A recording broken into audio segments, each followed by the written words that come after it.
जय माता दी। ओम नमः शिवाय। प्रिय भक्तगणों, आज गुप्त नवरात्रि का छठा दिन भक्ति और मुक्ति की अधिष्ठात्री माँ कात्यायनी त्रिपुर भैरवी को समर्पित है। इस दिन इनकी कथा का श्रवण करने और पूजा पाठ करने से माता त्रिपुर भैरवी भक्तों को सफलता एवं संपदा प्रदान करती हैं। माँ की साधना से अहंकार का नाश होता है। मान्यता है कि माँ अपने भक्तों पर प्रसन्न हो जाती हैं तो उन्हें साक्षात दर्शन भी देती हैं और समस्त मनोकामनाओं की पूर्ति करती हैं। माँ मोक्ष प्रदान करती हैं, दुख संताप जड़ से खत्म हो जाता है। तो आज मैं सुना रही हूँ गुप्त नवरात्रि के छठे दिन सुनी जाने वाली माँ त्रिपुर भैरवी और माँ कात्यायनी की पावन पौराणिक दुर्लभ कथा, जिसे आप सभी भक्तगण बड़े ही प्रसन्न चित मन से सुनिए और वीडियो को लाइक करके कमेंट में जय माता रानी अवश्य लिखें। चैनल को सब्सक्राइब करके बेल बटन को भी दबाएं। ओम दुम दुर्गाए नमः। जय माता दी। प्रिय भक्तगणों, माँ त्रिपुर सुंदरी के कथा के अनुसार जब माता पार्वती ने भगवान शिव से मृत्यु के दर्द से मनुष्य की मुक्ति के लिए उपाय पूछा, तब भगवान शिव ने 10 महाविद्याओं में से माँ त्रिपुर भैरवी को प्रकट किया। जब समस्त पृथ्वी पर मनुष्यों का अस्तित्व हो गया था, तब उस समय देवताओं को यह चिंता हो गई थी कि यदि पृथ्वी पर इसी प्रकार मनुष्यों का जन्म होता रहा तो उनकी अंत की कोई व्यवस्था नहीं होगी, सृष्टि का संतुलन बिगड़ जाएगा। अब जब देवताओं की यही चिंता थी तो उसी समय माँ त्रिपुर सुंदरी प्रकट होकर उनकी चिंताओं का समाधान करती हैं और कहती हैं, हे देवताओं, मृत्यु है उनके समस्याओं का समाधान, और हे देवताओं, मैं अपने भैरवी रूप में यही करने आई हूँ। देवताओं ने कहा, हे माता, आयु समाप्त होने के बाद मनुष्यों तथा जीवों की मृत्यु होगी, ये तो ठीक है, किंतु किस किस जीव की क्या आयु होगी, उनका अंत कैसे होगा, मृत्यु के बाद वो आत्माएं कहाँ जाएंगी। माँ ने कहा, मेरे भुवनेश्वरी स्वरूप में 14 लोकों की रचना की थी, जिनमें देवताओं का निवास स्वर्गलोक भी है। अतः मैं अपने भैरवी रूप में उस विशेष लोक की रचना करूंगी, जहाँ जीवन के उपरांत नश्वर शरीर के नष्ट हो जाने पर आत्माओं का वास होगा। ऐसा कहकर माता ने अपने जटा से एक शिखा तोड़कर उसे नीचे पटक दिया और उस जटा से यमलोक का निर्माण हुआ, जहाँ पर पाप आत्माओं और पुण्य आत्माओं के लिए स्थान अलग अलग था। आगे माँ ने कहा कि प्रत्येक मनुष्य को उनके कर्मों के अनुसार मृत्यु के पश्चात उनके द्वारा रचे लोक में आना होगा। जो सत्कर्म करेंगे उन्हें स्वर्ग प्राप्त होगा और जो दुष्कर्म करेंगे उन आत्माओं को यहाँ से होकर नरक में जाना होगा। किंतु जिन जीवों के लिए भक्ति ही सर्वोपरि रहेगी, माता की चाहे किसी अन्य देवता की, तो उन मनुष्य रूपी आत्माओं को मोक्ष की प्राप्ति होगी। विष्णु लोक, ब्रह्म लोक अथवा कैलाश अर्थात दिव्य लोक में स्थित होंगे। प्रिय भक्तों, इस प्रकार माता ने मृत्यु लोक का निर्माण किया और इस लोक का कार्यभार यमदेव को सौंप दिया। यह कथा उस समय की है जब सूर्य देव का तेज निरंतर बढ़ता जा रहा था और सूर्य देव की पत्नी से उनकी 2 संतानें थी, यमदेव और यमुना। उस समय जब सूर्य देव का ताप निरंतर बढ़ रहा था तो उस ताप को देवी संज्ञा सहन नहीं कर पा रही थी। इस कारण सूर्य देव भी उनसे रुष्ट रहने लगे। माता संज्ञा जब देखती हैं कि उनके पति उनके सानिध्य के बिना अधूरे हैं और रुष्ट रहते हैं, इसके निवारण के लिए उन्होंने देवी माँ त्रिपुर भैरवी से प्रार्थना की और उन्हें यह उपाय सूझा कि क्यों ना वे अपनी प्रति छाया को यहीं पर छोड़कर तपस्या के लिए पृथ्वी लोक पर चली जाएं। संज्ञा ने अपनी परछाई से एक स्त्री उत्पन्न की, जिसका नाम उन्होंने छाया रखा। उन्होंने अपने प्रति छाया को यह आज्ञा दे दी कि उनके ना रहते समय वे सूर्य देव का ध्यान रखें और उनकी सेवा करें, और किसी को भी इस रहस्य का पता नहीं चलना चाहिए कि सूर्य लोक में देवी संज्ञा नहीं है। अब यह कहकर देवी संज्ञा वहां से पृथ्वी लोक के लिए चली गई, जहां वे तपस्या करने लगी। अब यहाँ पर यमदेव भी तपस्या के लिए चले गए थे। अब देवी छाया खुशी पूर्वक बड़े ही प्रसन्नता से सूर्यदेव का सेवा भाव करने लगी। सूर्यदेव को भी नहीं पता था कि यह मेरी पत्नी नहीं बल्कि उनकी छाया है। सूर्यदेव भी उनके साथ पति की तरह व्यवहार करते और खुशी खुशी समय व्यतीत हो रहा था। इस बीच शनि देव का भी जन्म हुआ, किंतु जब यमदेव तपस्या से वापस आ चुके थे तो उन्हें यह आभास हुआ कि यह उनकी मां नहीं है, क्योंकि छाया तो जानती ही नहीं थी कि संज्ञा देवी का एक पुत्र यमदेव भी है। इस कारण वे उन्हें पहचान नहीं पाई। यमदेव को यह बड़ा अटपटा लगा कि भला कोई माता अपने पुत्र को कैसे नहीं पहचान पाएगी, यह तो मेरी माता नहीं है। इस बात को यमदेव ने सूर्यदेव से कहा। सूर्यदेव को बहुत ही क्रोध आया। तब सूर्यदेव का क्रोध देखकर छाया ने उनसे विनती करते हुए कहा, आप अपने पुत्र को दंड ना दें, उससे क्रोधित ना हो। दरअसल वे संज्ञा नहीं बल्कि उनके प्रति रूप छाया हैं और संज्ञा देवी पृथ्वी लोक पर तपस्या के लिए चली गई हैं। प्रिय भक्तगणों, इतना सुनने के बाद सूर्यदेव को बहुत ही क्रोध आया।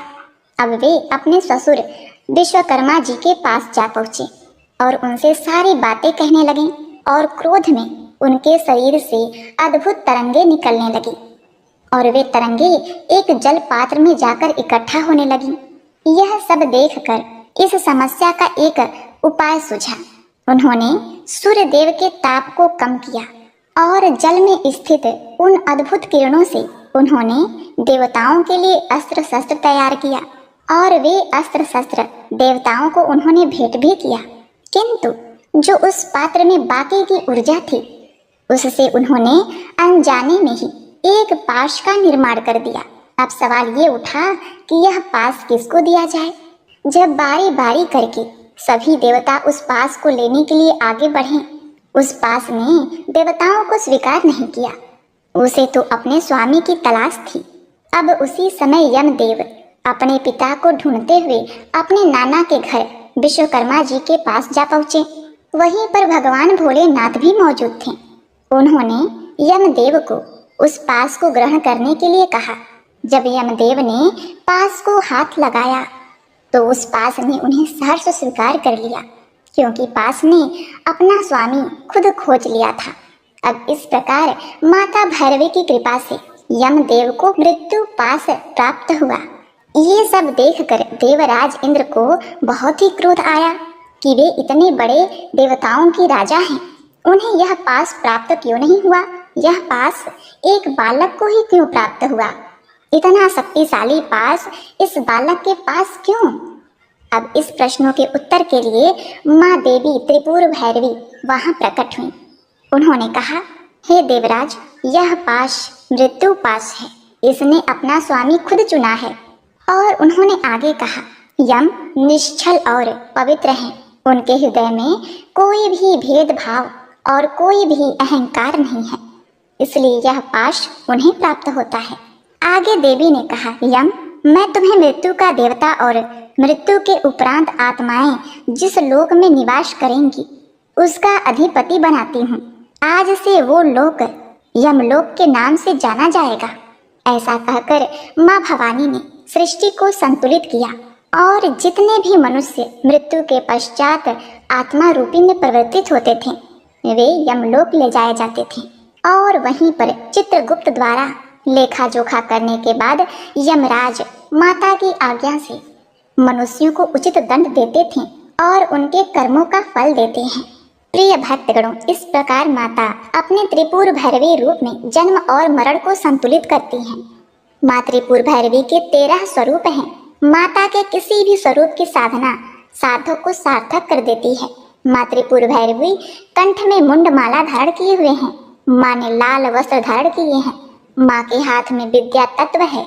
माँ त्रिपुर भैरवी की पूजा में लाल रंग का प्रयोग करने से माता अति शीघ्र प्रसन्न हो जाती हैं। माँ त्रिपुर भैरवी के बीज मंत्रों का जप करने से संकटों से मुक्ति मिलती है। इन मंत्रों का जाप करने वाला सौभाग्य और आरोग्य का अधिकारी बन जाता है। माँ शक्ति स्वरूपा है। ये कमल के आसन पर विराजमान है। यह स्वरूप देवी का सौम्य स्वभाव युक्त है। भगवती त्रिपुर भैरवी ने ही 18 भुजा युक्त देवी दुर्गा में उत्तम मधु का पान कर महिषासुर का वध किया था। इसीलिए इनको महिषासुर मर्दनी भी कहा जाता है। देवी त्रिपुर भैरवी का संबंध काल भैरव से है। काल भैरव को भगवान शंकर का ही अवतार माना जाता है। काल भैरव दंडाधिकारी हैं और देवी भगवती दंडाधिकारिणी है। दुष्कर्मों का दंड यमराज या धर्मराज देते हैं। प्रिय भक्तों, त्रिपुर भैरवी, काल भैरव तथा यमराज से भला कौन नहीं डरता। शमशान भूमि, अस्त्र शस्त्र, मृत शव, रक्त मांस, कंकाल, खप्पर, मदिरा पान, धूम्रपान आदि विध्वंसकारी चीजें देवी को प्रिय हैं। भूत प्रेत पिशाच डाकिनी भैरव कुत्ते आदि इनकी सेना है। जीवन काल में तो प्राणी को दंड मिलता ही है, लेकिन मृत्यु के उपरांत भी देवी भगवती दंड देती हैं।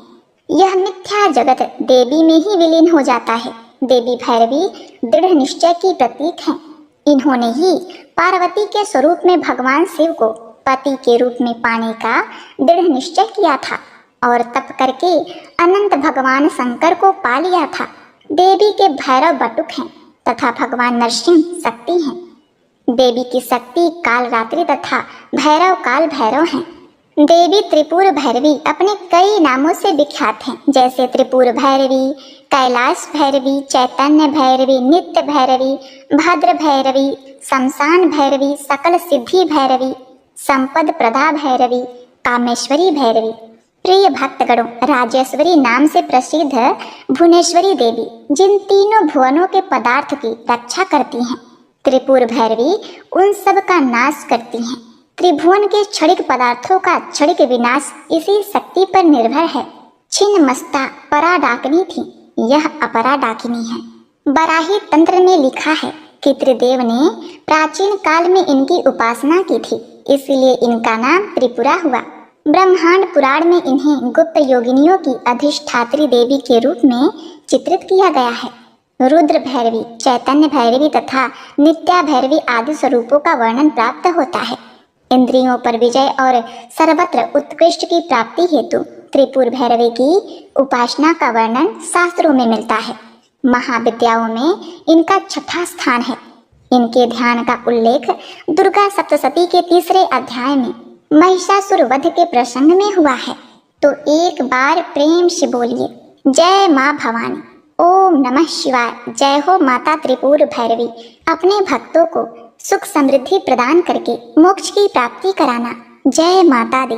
प्रिय भक्तगणों, अब आप श्रवण करेंगे माता कात्यायनी की बहुत ही सुंदर और कल्याणकारी कथा। तो आज मैं सुना रही हूँ शारदा नवरात्रि में सुनी जाने वाली माता कात्यायनी की बड़ी ही दुर्लभ तथा पौराणिक कथा। तो आप सभी भक्तगण इन कथाओं को बड़ी श्रद्धा तथा प्रसन्न चित्त मन से सुनिएगा। जब पृथ्वी पर असुरों का उत्पात बहुत बढ़ गया था, तब ऋषि मुनियों समस्त प्राणियों को दुष्ट असुरों के अत्याचार से मुक्ति दिलाने के लिए माँ आदि शक्ति कात्यायनी रूप में प्रकट हुई थी। कत नामक एक प्रसिद्ध ऋषि थे। उनके पुत्र का नाम कात्य ऋषि था। इन्हीं कात्य ऋषि के गोत्र में अति प्रसिद्ध महर्षि कात्यायन का जन्म हुआ। महर्षि कात्यायन माँ जगदम्बा के परम भक्त थे। महर्षि कात्यायन की प्रबल इच्छा थी कि माँ भगवती उनके घर पुत्री के रूप में जन्म ले।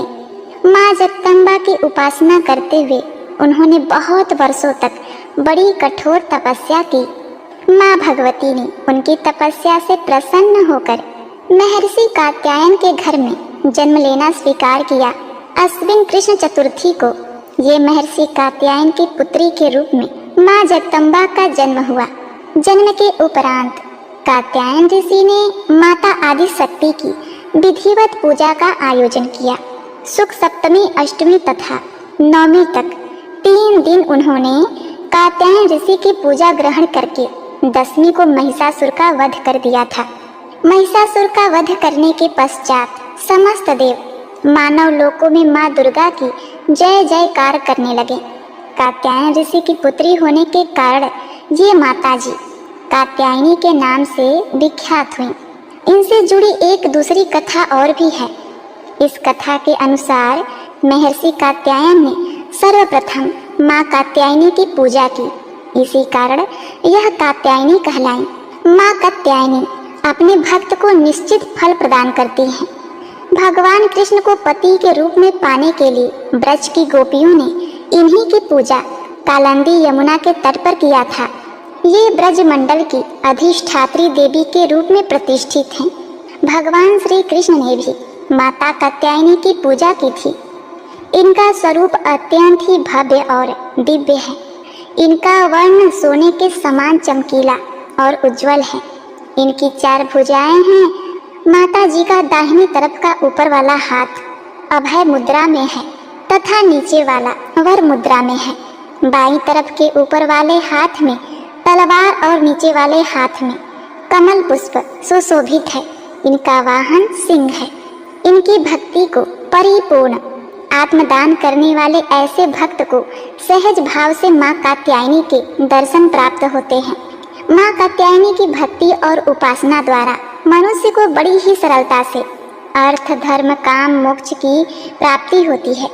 उसके रोग शोक संताप भय आदि सर्वथा नष्ट हो जाते हैं। अम्बे मात की जय। हर हर महादेव।